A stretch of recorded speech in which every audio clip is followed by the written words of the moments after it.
Qual é o antídoto para não cairmos na armadilha? Foi dito no vídeo anterior. Então, se você não assistiu o vídeo anterior, corre para ver. Foi dito sobre Yosef Tzadik, que mesmo ele caiu na armadilha, quando ele confiou no copeiro, e aí o copeiro esqueceu do feito dele, e não falou nada para Paró.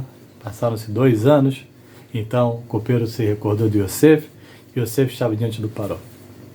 Gente, qual é a armadilha que existe nesse mundo? É a gente enxergar a natureza como se ela fosse uma coisa existente, se ela tivesse algum poder, e por conta disso nós quiséssemos manipular a natureza. Esse é o maior dos enganos, é a maior das ciladas. O antídoto para não cairmos nisso é a tefilá, a reza, a oração. Quando nós nos concentramos em pedir para Kadosh Baruch Hu, pedir para Deus, pedir para o Criador do Universo, que Ele nos dê o sustento, então nós estamos internalizando em nossos corações que Ele é a fonte de tudo. Somente Ele pode dar, somente Ele pode reter. Os sábios dizem que a sobrevivência do homem nesse mundo é tão difícil quanto a abertura do Mar Vermelho. O que nós aprendemos disso? Que assim como abrir o Mar Vermelho foi um milagre, o ser humano sobreviver nesse mundo também é um milagre. Então, o que a gente tira disso? Que nós temos que aprender a rezar e aperfeiçoar a nossa reza. E assim, então, nós vamos colher frutos cada vez melhores.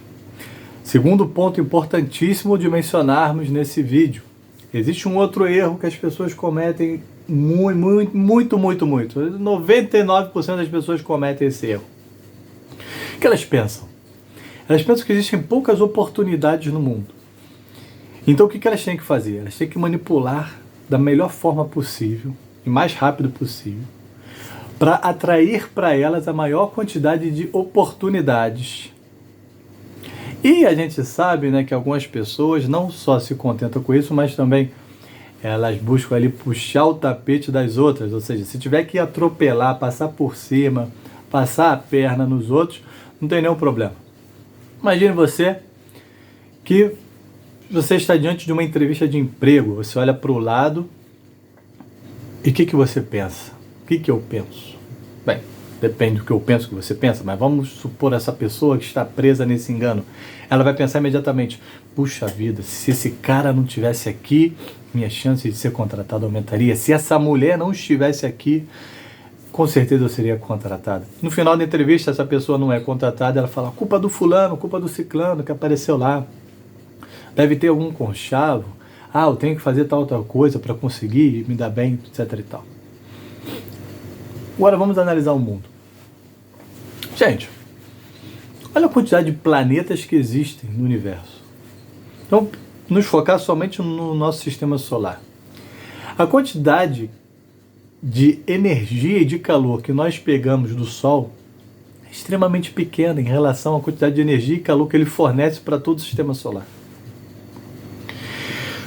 Nós somos seres que precisamos respirar, respiramos oxigênio, não é isso? E exalamos o gás carbônico. A quantidade de oxigênio que existe no ar é absurdamente grande. Sabe qual é a prova disso? Qualquer lugar que é frio, a pessoa tem uma lareira em casa. Então ela fica ali a noite toda, o dia inteiro, tacando lenha, queimando, consumindo oxigênio, e ela não morre por falta de oxigênio. Desde que ela tenha uma chaminé, evidentemente, para jogar os gases para fora. Se não tiver a chaminé, infelizmente ela vai falecer por intoxicação dos gases, do monóxido de carbono e do gás carbônico. Mas ela tem a chaminé, vai embora. Ou seja, a falta de oxigênio não afeta, porque existe muito. Olha a quantidade de grãos que se nós plantarmos vão virar uma planta. Agora olha a quantidade de grãos que nunca virarão uma planta. E por fim, o maná caía todos os dias no acampamento de Am Israel, do povo judeu no deserto. Os sábios dizem que um dia de maná, se ele fosse estocado, a gente sabe que não podia ser estocado, porque ele estragava, mas se ele fosse estocado, seria suficiente para abastecer todo o acampamento por 200 anos. E a gente para concluir. Por que todo esse desperdício? Por que toda essa abundância que vai ser desperdiçada? Primeiro ponto, Que Hashem quer deixar claro que a bondade dele é ilimitada. Então por isso que quando ele dá, ele concede numa quantidade absurda que nós nunca vamos ter condições de pegar. Para que ninguém diga que falta algo. Não falta nada, hein, Kadosh Baruch. E o segundo ponto é para nós entendermos que não é porque existem várias oportunidades de emprego, não é porque existem vários ramos de trabalho, de comércio, não é porque existem várias e várias opções e a causa de tudo é Hashem. Então, se você teve uma entrevista de emprego e você foi contratado, saiba que poderia ter 1000 pessoas, 1 milhão de pessoas e você ainda assim seria contratado, porque a causa é Hashem determinou que você ia ser contratado. Agora, se você vai numa entrevista de emprego que você é o único candidato, você fala, 100% de ser contratado? Não. Aconteceu comigo. Na época que eu estagiava, procurava estágio, né, estudante de Direito, um amigo meu, chamado Rafael, trabalhava na Marinha, ele falou, olha, tem aqui eu vi aqui um memorando, aqui um papel no mural, tem uma vaga de estagiário aqui, de Direito, não sei o que, manda seu currículo e tal, mandei. Fui na entrevista, sentei lá diante lá do comandante, do capitão, do tenente, não lembro qual era a patente, conversamos, ele falou, é muito bom, mas você foi o único candidato que apareceu, então eu vou ter que reabrir esse processo seletivo. Eu parei, olhei para a cara dele e falei, o que eu falo para ele? Eu falei, tá bom. Ou seja, mesmo eu sendo o único candidato, eu não fui contratado, porque não era vontade de Hashem que eu trabalhasse ali, fosse estagiário de Direito da Marinha. Então, se você comete esse equívoco em sua vida, entenda. Não é porque, tem 10 coisas, 1 milhão. Tem, porque a Kadosh Baruch ele dá para todo mundo, ele fornece absurdamente. Mas o que vai cair na sua mão é o que ele determinou. E para que ele determine algo, você precisa fazer o quê? Isso mesmo, rezar.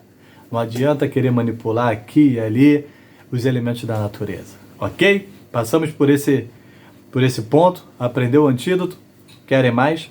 Vamos lá, vamos prosseguir. 4 tipos de pessoas, cada uma tem um nível de interpretar o milagre dentro da natureza. Então o primeiro tipo de pessoa, ele é a pessoa que ele acredita em Deus, ele confia em Deus, mas ele também acredita que a natureza é uma força, né? E como ele acredita que a natureza é uma força, ele precisa usar da sua sabedoria, da sua astúcia para manipular as coisas, para dobrar as situações a favor dele. Então, o sucesso que ele recebe, ele acaba atribuindo assim a essa habilidade que ele tem de lidar com as situações. Mas, por outro lado, nós sabemos que ele é uma pessoa que acredita em Deus. Então, ele reza para Deus. Mas ele reza para Deus para que ele não tenha nenhuma surpresa ruim nas previsões e nos planejamentos que ele fez. Ele também assume que todo o talento que ele tem, todas as habilidades ele recebeu de Akadosh Baruch Hu. Mas lá no fundo, no coração dele está enraizado que ele faz as coisas acontecerem. Segundo o Rabino Eliel Dessler, que vocês podem ver aqui, ele explica que isso é um tipo de idolatria. Essa pessoa serve a 2 deuses. Ela serve a Hashem e ela serve a ela mesma, ou seja, ela se coloca em igualdade a Hashem. As coisas acontecem para ela por conta do mérito dela. E aí, ela acaba caindo num versículo que diz, não diga que foi minha mão e minha força que me trouxe toda essa riqueza. Não diga isso. Segundo nível, é uma pessoa que está mais elevada, está um nível acima. Ela já enxerga a natureza de uma outra forma. Trazendo o exemplo que o sogro do Rav Dessler trouxe, como uma pessoa que olha por um buraco da fechadura e ele vê uma caneta escrevendo sobre uma folha de papel. E ele olha para a caneta e ele acha que a caneta ela tem vida em si mesmo, ela funciona por si mesmo. Essas são as pessoas que acreditam que não existe Deus, Chas v'Shalom, e que a natureza é algo em si mesmo. Nós formos analisar a maioria da humanidade, né? Você que estudou aí numa escola normal, sua aula lá de biologia, de alguma coisa, falaram para você que a vida surgiu do nada, de repente, houve bactérias, as bactérias viraram seres mais inteligentes e saíram da água, foram para a terra e ficaram tal, e veio o macaco e evoluiu do macaco. Ou seja, para essas pessoas a caneta ela existe sozinha, não existe Deus, só existe a caneta. Só que quando abrimos a porta, o escritor é revelado. Quando você abre a porta, você tem uma visão mais ampla, e aí o que você vê? A caneta é um instrumento na mão do escritor. Então, esse segundo nível de fé, a pessoa entende que é a Kadosh Baruch Hu, que usa a natureza como instrumento como ele quer. Mas ainda assim não é um nível tão elevado, porque existe o terceiro nível. O terceiro nível, não existe natureza.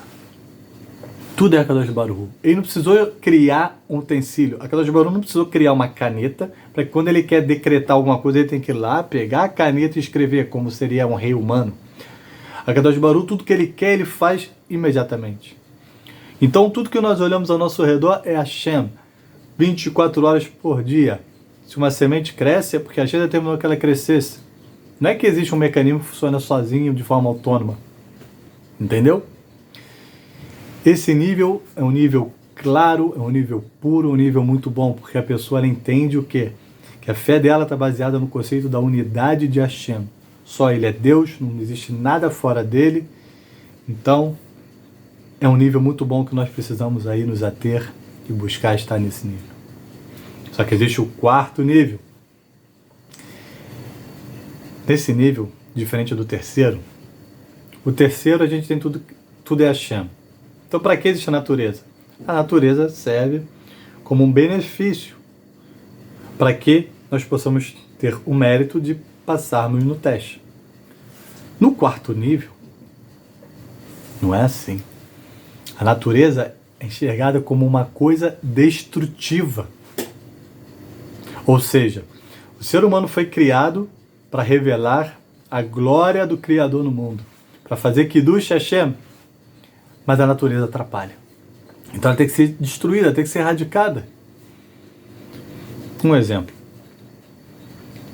Se o nosso objetivo é fazer o Kiddush Hashem, então nós devemos pensar, o ser humano vive não porque ele come ou porque ele bebe, mas porque ele está próximo do Criador. E nesse mundo, quem escolhesse comer e beber que deveria morrer, porque está querendo fazer uso de uma força natural e destrutiva. Só que foi dada vamos dizer, essa ferramenta, esse pano de fundo do ser humano ser testado. Ele precisa ter a capacidade de errar. Então, no nosso mundo, o que acontece? Acontece o inverso. Quem come e bebe sobrevive, e quem fica sem comer e sem beber vem a falecer. Exceto no caso daqueles homens que são tão próximos de Hashem, tão elevados, que conseguem ficar 40 dias e 40 noites sem comer e nem beber. De quem eu estou falando? De Moshe Rabbeinu, de Moisés. Moisés fica 40 dias e 40 noites sem comer e nem beber. Por quê? Porque ele alcança esse nível. Ou do Rabi Hanina ben Dossa, que a natureza e o milagre para ele era praticamente a mesma coisa. E agora vem a pergunta para a gente finalizar essa parte do vídeo. Tá bom. Como é que eu sei em que nível eu me encontro? Você chegou para um amigo seu e falou, vamos bater um papo de maluco? Vamos falar maluquice? Não. Mas talvez você já tenha falado, puxa, foi um homem muito rico. Ele é um gênio das finanças. Não, ele é um gênio da engenharia. E ele fez tal e tal coisa, é um gênio. Ele criou uma marca agora de automóveis elétricos. Olha que... Gente, isso é maluquice. Agora, se a gente para uma conversa e fala, puxa, aquele fulano, ele, poxa, muito rico, né? A Kadosh Baruch Hu quis que ele fosse rico. Então deu para ele pensamentos, ideias, soluções que outras pessoas não pensaram ou pensaram de uma forma menos elaborada, e com isso ele conseguiu, né, trazer a riqueza. E aí a gente chega num ponto. Será que os pensamentos que nós temos, eles não nos são dados por Hashem? Por exemplo, digamos que você começa a rezar para você ser rico. Você entende que você precisa de Akadosh Baruch. Você começa a rezar para ser rico. E Hashem atende o seu pedido. Fala, tá bom, atendo. Eu entendo que é bom para você ser rico. Será que não vai ser Hashem que vai colocar na sua cabeça pensamentos que vão te alavancar para essa nova posição? Eu acho que sim. Porque se você disser, não, vai ser a minha inteligência, vai ser o meu esforço. Aí nós voltamos lá para o primeiro nível. Você entende como a causa é a Kadosh Baruch Hu? Todo o resto são os efeitos e não o contrário. Então, gente, é isso, tá? Isso aqui não é nada de segredo de prosperidade, não.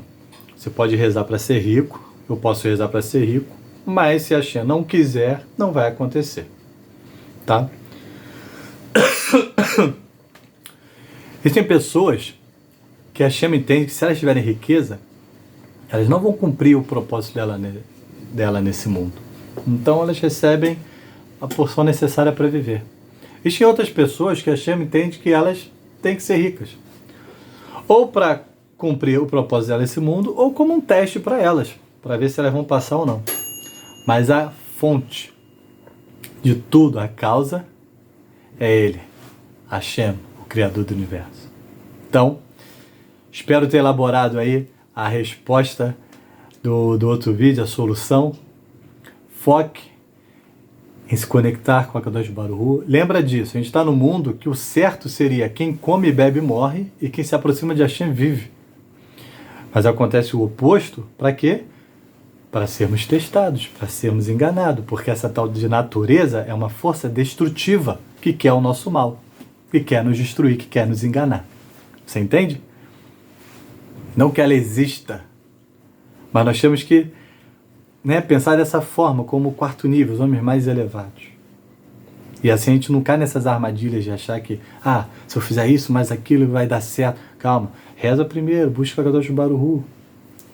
Confia nele. Tá bom? Continuaremos no próximo vídeo, trazendo aqui o ensinamento de Rabino Eliyahu Dessler. Então, se você não é inscrito do canal, se inscreva, né? Para você receber a notificação do próximo vídeo. Dá o seu like, dá o seu curtiu. Um grande abraço a todos e shalom, shalom.